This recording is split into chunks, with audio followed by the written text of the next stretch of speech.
আমার ফেসবুক প্রেমী আদরের ভাই বন্ধু সকল, আপনারা নিশ্চয় জানেন কয়েকদিন থেকে সোশ্যাল মিডিয়ার মধ্যে আফজলের বাবারে লইয়া খুব বেশি সমালোচনা চলের।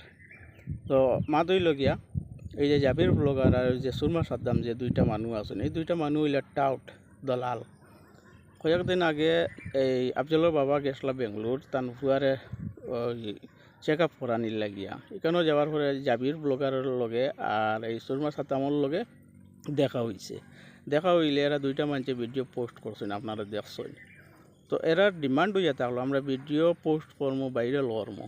আর 17 কোটি টাকার ব্যাপার, 17 কোটি টাকা যদি তোমার অ্যাকাউন্ট হয়, তুমি পাও যদি, তাহলে আমরা বড় অঙ্কর মোটা অঙ্কর একটা টাকা তুমি আমরা দেওয়ার লাগবো চান্দা। চান্দাগুলো না পাওয়ায় জাবির ব্লগার আর ওই যে সুরমা সাদ্দাম বর্তমানে তারা যে মাঠের মধ্যে নামছেন, এই আফজলের বাবারে কীভাবে বদনাম করা যায়। তো এইগুলা খান না দিয়া আফজলের বাবারে সাহায্য সহযোগিতা করিয়া যাইন। আপনারা যে যত পারেন সাহায্য সহযোগিতা করেন। আমার ভিডিওটাকে খানতেই দেখলায় কমেন্টের মাধ্যমে জানাইবে এবং শেয়ার মারিয়া অন্যরা দেখার সুযোগ করিয়া দিবাই। ধন্যবাদ আমার ভাই বন্ধু সকলের কাছে।